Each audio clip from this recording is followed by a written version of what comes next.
Assalamualaikum warahmatullahi wabarakatuh.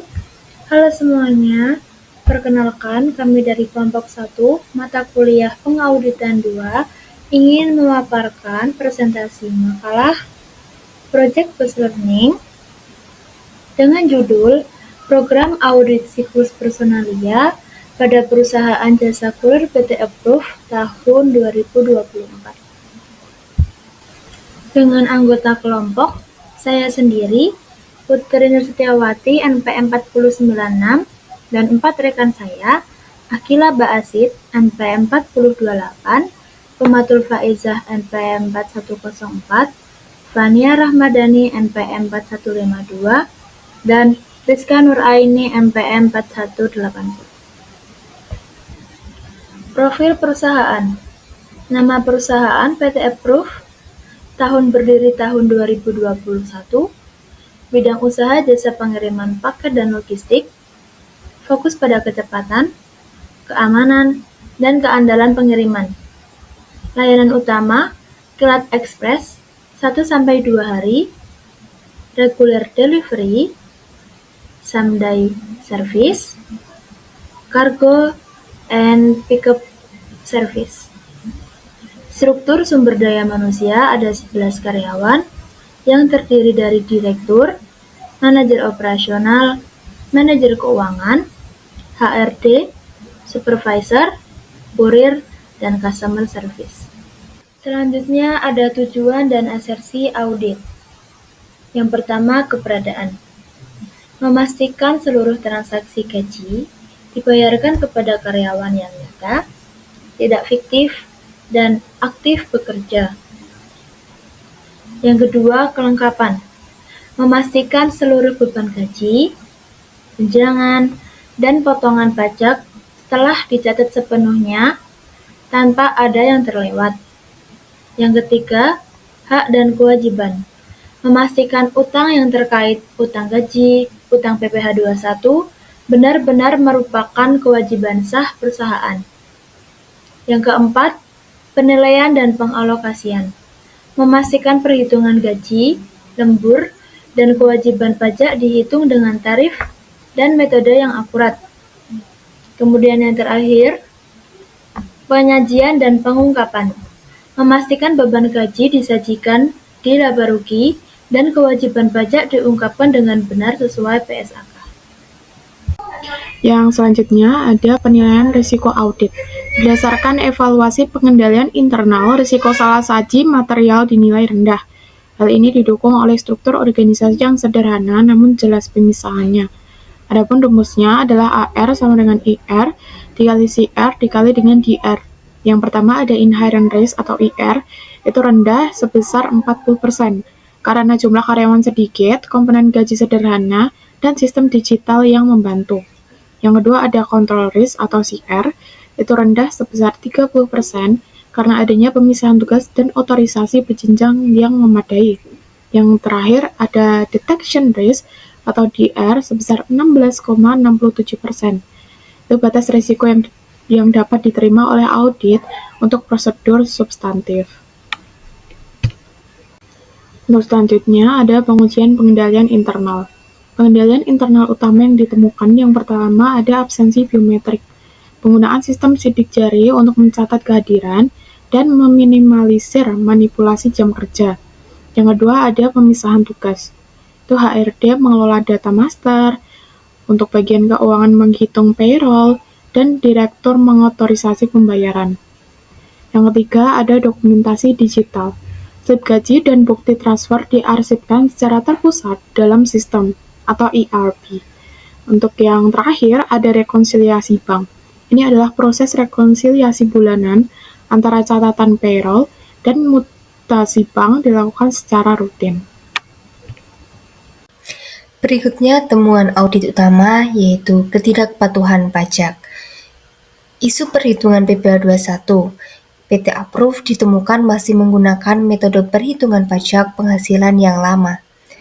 Perusahaan belum menerapkan perhitungan tarif efektif rata-rata atau TER kategori A sampai E sesuai dengan regulasi terbaru, yaitu PP nomor 58 tahun 2023 dan juga PMK nomor 168 tahun 2023. Dampak dari temuan audit ini terdapat selisih perhitungan pajak, kurang atau lebih bayar yang harus dikoreksi.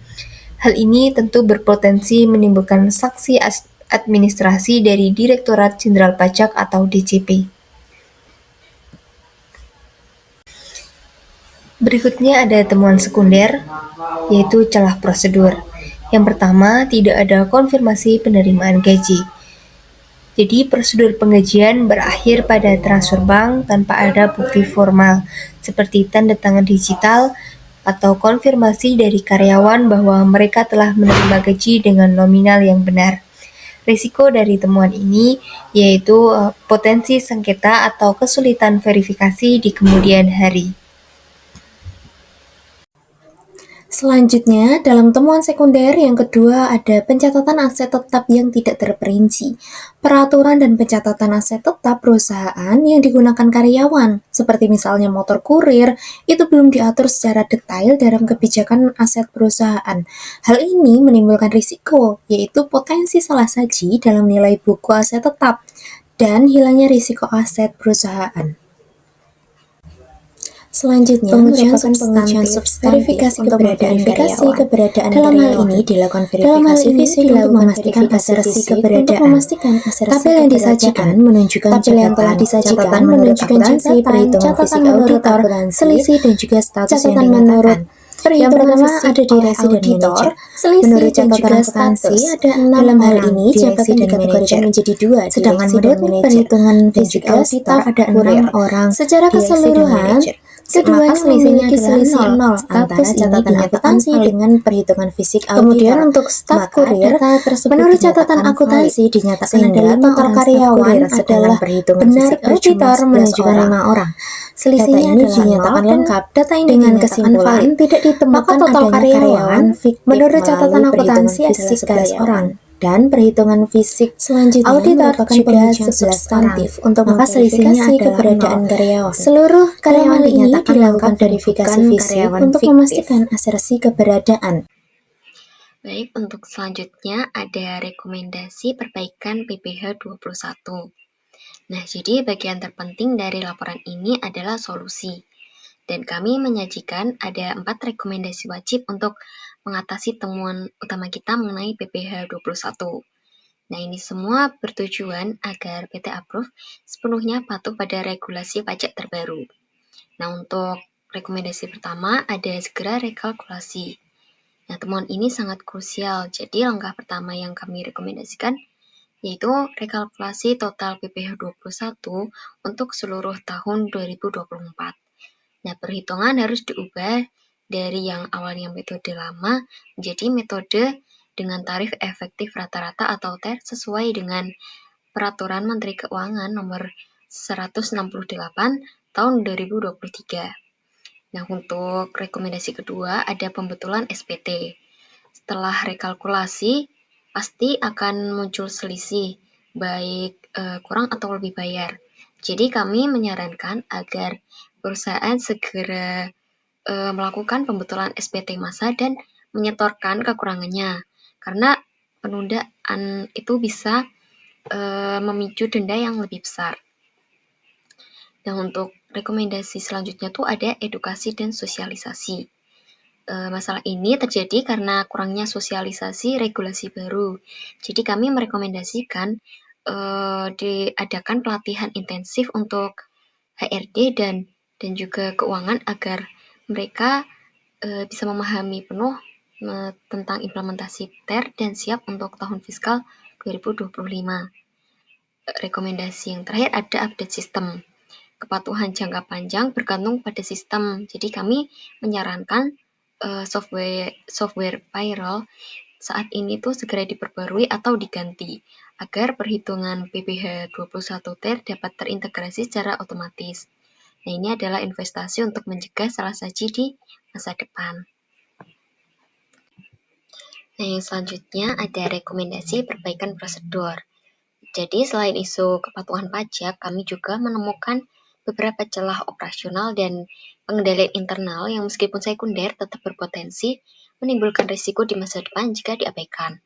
Nah, oleh karena itu kami menyajikan ada 4 juga rekomendasi yang bertujuan untuk memperkuat fondasi prosedur dan SOP di PT Approve, memastikan audit trail yang lebih baik, dan mengurangi risiko operasional.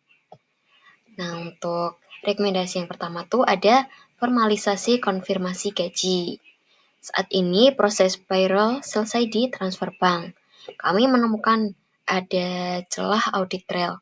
Jadi rekomendasinya setelah transfer, kita harus memiliki tahapan konfirmasi digital wajib dari karyawan.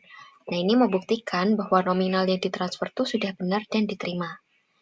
Yang selanjutnya ada prosedur aset tetap. Perusahaan logistik seperti PT Approve ini kan banyak menggunakan aset yang melekat pada karyawan, seperti motor kurir atau handphone. Nah, jadi kami merekomendasikan pembuatan daftar inventaris secara rinci dan SOP serah terima yang jelas. Nah, hal ini tuh akan memperkuat asersi hak dan kewajiban dan menjaga nilai buku aset tetap. Yang ketiga tuh ada SOP jurnal koreksi. Nah, untuk menjaga integritas data, kami merekomendasikan pengetatan otorisasi jurnal koreksi. Jadi hanya direktur atau pihak yang ditunjuk saja yang boleh mengotorisasi jurnal koreksi terkait beban gaji, terutama setelah ditemukannya temuan audit ini. Nah, untuk rekomendasi yang terakhir ada pengecekan rutin. Jadi sebagai pencegahan salah saji, kami menyarankan agar HRD dan keuangan itu rutin melakukan rekonsiliasi silang data master karyawan dengan data gaji bulanan. Nah, pengecekan rutin ini adalah lapisan pengendalian yang murah dan sangat efektif. Nah, cukup sekian presentasi yang dapat kelompok kami sampaikan. Apabila banyak kekurangannya, kami mohon maaf. Terima kasih. Wassalamualaikum warahmatullahi wabarakatuh.